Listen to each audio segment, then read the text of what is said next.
We continue now with the fourth part of our study from Exodus chapter 7, verse 14 to 9, verse 12. And as we get into the material for this day, we come into some of what is really the harshest kind of warfare that we have anywhere in the Bible. God is going into battle against an entire people, and this people has been seen to be strong-arming the children of Israel, and so now God says, I will step in and I will act. We really need to pause a little bit and simply ask ourselves the question about what is going on with the punishment and the anger and the wrath of God. Humanly speaking, no one understands that they are under the authority of God. Humanly speaking, when we are born, we think of ourselves as our own gods and look to ourselves as the highest good and the most important power in our lives. And thus, rather than simply shaking our heads and saying what a terrible group of people this was that Israel had to deal with, or that God had to deal with, it's time to reflect on the fact that our old sinful nature makes us no different from Pharaoh. There are three different words, as I've mentioned before, for what happens in Pharaoh's heart. One word is that it becomes heavy. The word for the liver, the heaviest part of the internal organs, is used. Also, the same word is connected with the word for glory, something that's got a lot of weight to it, but here that his heart is weighed down with heaviness. Another term, that he stiffened, like he stiffened his neck up and said, no, I'm not going to do it. And the third one is sort of a word for hold, or to grip tightly, as if someone wants to take something away from you and you're holding on to it. So even the various terminology comes out in different ways. And this is really a very interesting analysis of what human nature is. The Pharaoh is simply, par excellence, the one who says, I don't want anyone else being in charge. Before the fall of the sin, Adam and Eve would have recognized that God was in charge and that was very good for them.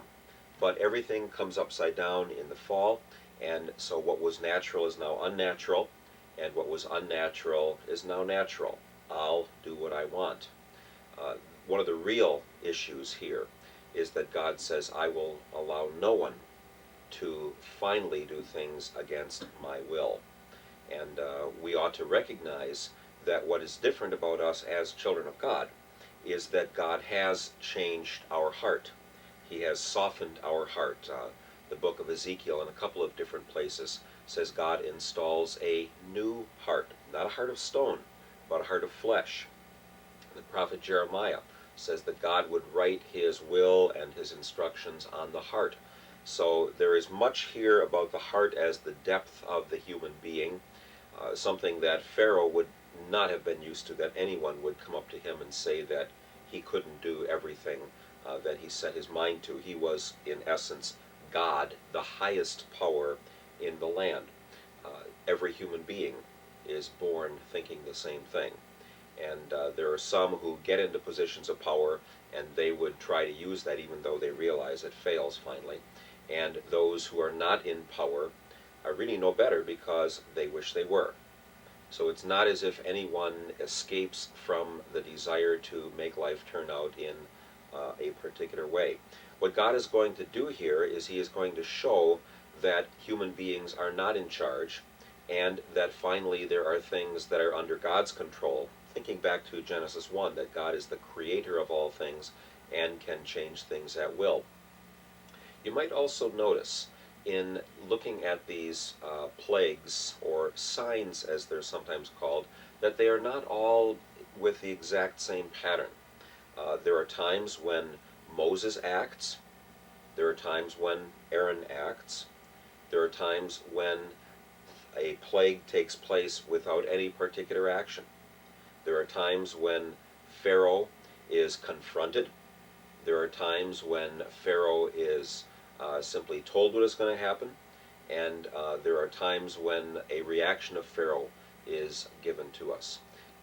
So to look very carefully at these, we see that there are very different kinds of things going on. Some of the earlier plagues are against or involving the creation, starting with the water and some of the animals that are pests and plagues, and then affecting the animals, and then coming to affect the human beings. Some have said that these would all have been natural disasters, but it's pointed out that you're not going to have water change to blood in a bowl. And the fact that the quickness of how these, for example, the frogs die or the gnats disappear, is another issue. Some of these plagues just kind of go away on their own. For some of them, there is a direct request that they be removed. In other cases, after Pharaoh has asked for them to be removed, he hardens his heart, or it says it didn't faze him, or one of them that we see this evening even says that God hardened Pharaoh's heart. So there's a real complexity about everything that is going on here. The first plague, water turning to blood, is a plague that Moses carries out by touching the water with the staff that has turned into, or had turned into, a serpent. We're not told about how this one is reversed. And it seems that just after time, then the fresh water returns again and the people have their drinking water. It's something that the magicians can do as well. It never says exactly how, if all the water that Moses saw in the land turned blood, where the magicians got their water from. And so some of these things are just kind of left as loose ends. The point is that this is kind of a reversal of the creation. It's in some ways like what happens in the flood, where the waters that had been pushed down below the ground and the waters that were up above the firmament all kind of squished together once again. So here also, God says, I am keeping all of this so that it is working well, and if I pull back my support, then things can turn very nasty very quick. We all take, we assume and take for granted that certain things are going to be around us, like oxygen and butterflies and warm and cold weather and the sun and the moon and the stars. We're told when the end of the world comes that the sun will be turned to darkness and the moon to blood. And what it really, I think, gets at is that God's holding all this together, and we, at our own peril, think somehow that we are in charge. So one of the lessons to be taught is that just like when we have a windstorm and we lose power, so in the presence of God, it is His action which keeps us supported. And the fact that things go well so much of the time, that God causes His rain to fall on the evil and on the good, that He sends the sunshine on people, even of countries where wickedness is the rule of law, even on people whose hearts are set to do everything just the opposite of the way God would want things done. So that first plague kind of disappears. The second one, with the frogs, is a little bit different, because now it is not Moses who does it, but Aaron. And once again, just to make matters worse, the magicians are able to make frogs as well. We don't know that Pharaoh would have been very pleased about that, but at least in these beginning miracles or signs, it says that the magic arts of others were able to pull that off as well. It's not going to be long before the magicians aren't able to do that anymore. But the result of this is that he hardens his heart. He simply says, I don't think that's important enough. I'm not going to let you go. He'll gradually warm up a little bit to say, go worship or sacrifice in my country, and then go a short distance, and then go a short distance, but don't take your children. So he begins to probably not mellow, but see if he can barter to let some little thing happen. The frogs then are all caused to die, and as happens quite often, they're piled up, and then there's a great stink. You're going to see that later with the story of the Israelites as the quail are brought in when the wind blows the quail in, and the Israelites have been complaining about having no food, and there's once again a stink. God says, if I want to, I can give you plenty. And a little bit of an indication here that very often we would think that God is holding out on us and could give us more, and He says there might be some disadvantages in having as much as you want. The third plague is the plague of the gnats. Some translate this the plague of the mosquitoes, because gnats or mosquitoes are there. It's probably not correct, according to some translators, to translate this as lice, because that's not a native element in Egypt, though of course, even if it's not native, it could be brought there as well. Here, God tells Moses to tell Aaron, and Aaron is the one who uses his staff then. And this is the first one where the magicians are not able to do the same thing. And there's nothing here about how it is stopped. We're not told much about any conversation with Pharaoh at this point. They don't meet up with Pharaoh, and it just seems to kind of be a lot less developed. We'll notice also that not all the plagues are described in the same amount of detail. The fourth plague is the plague of the flies, and this is one that happens in front of the Pharaoh, and he is here for the first time confronted with the fact that not every plague that happens to the Egyptians will happen to the Israelites. That is another distinction now as things get more and more complicated. God says, I'm going to distinguish between those who are of my people and those who are of your people. The comment at this point from the Pharaoh was, just sacrifice to your God right here. Go ahead and just offer your offerings where you are. And Moses responds and says, no, the people of your country will harm us if we do that, because they don't believe in sacrificing, and they will hurt us if we do.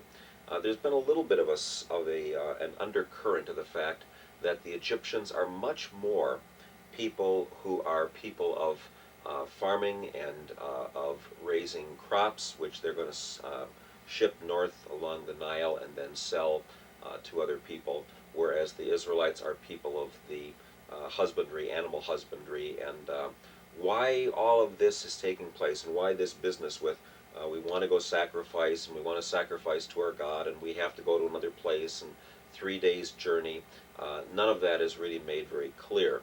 At this point then there is a desire that the flies will be taken away, and so that finally takes place. But here there is no involvement specifically of Moses, if memory serves me right, in this one. The fifth one is the plague of the livestock. Now we're getting on to not just pests that come in from the outside, but things that directly affect the livelihood of the people who are there directly. You're going to have animals that are getting sick now. Once again, it is only the people of Egypt who suffer the problem with their animals. The livestock of Israel is going to be spared, and of course they are going to take that along when they go into the land of Canaan and leave the land of Egypt. The sixth plague, a little bit of humor is brought in when we look at the plague of the boils, because now the reason why the magicians can't help with the process of trying to do the same thing to others is they are sick. The first two they were able to do something, the third one they couldn't.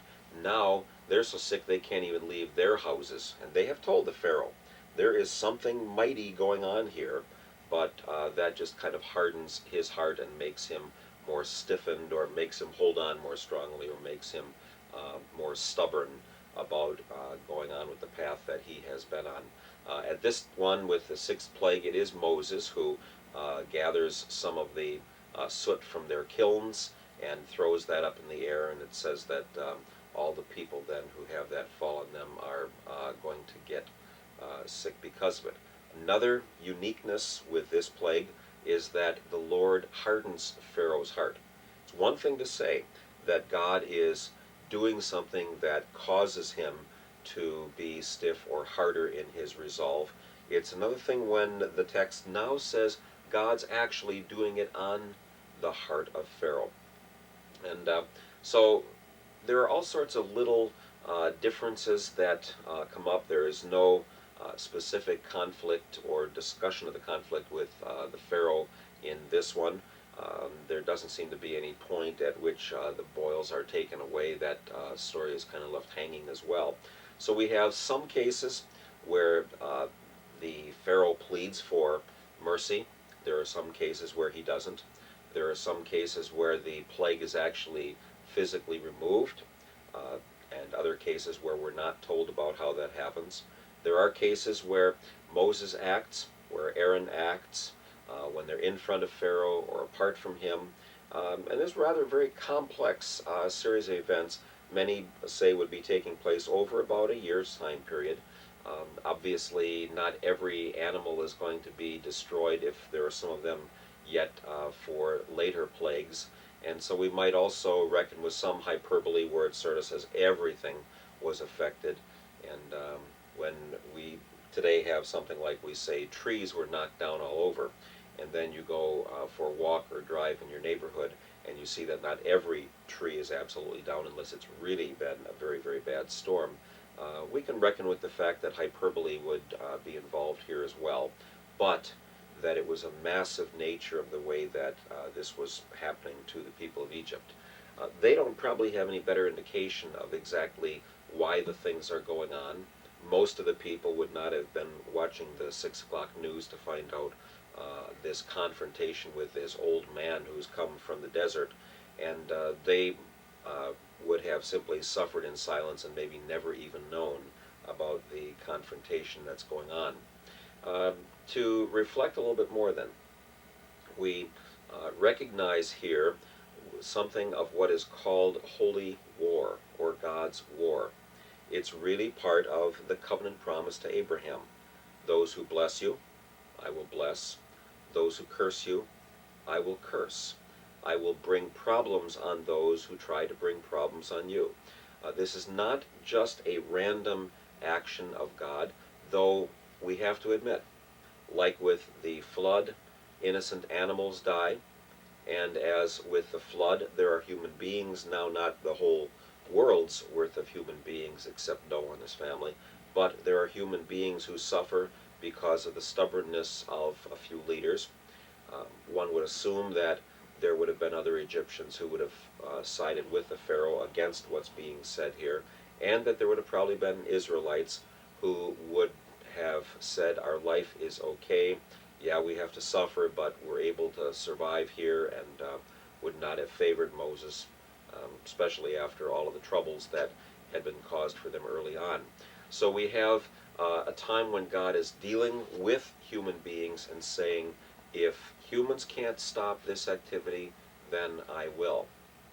It's not really a very uplifting section of the scriptures, but it does say that God is almighty, and that in his almighty nature he acts to love human beings by stopping the wickedness of those who would try to harm them. There are people throughout the ages who have wondered, why hasn't God stopped people sooner?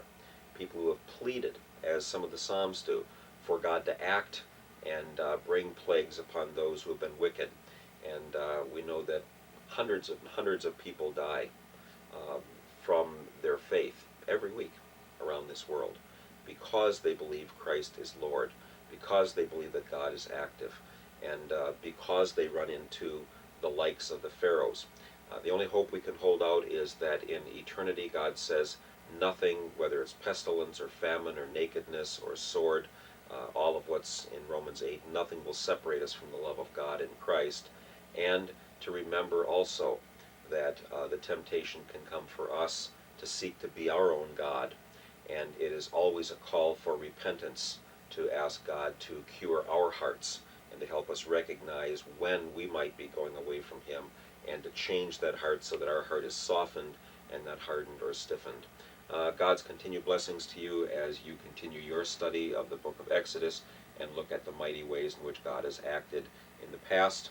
And I hope that you will be able to see that there are ways, especially resurrection, but other ways also in which he works in our daily lives as well. God's blessings to you.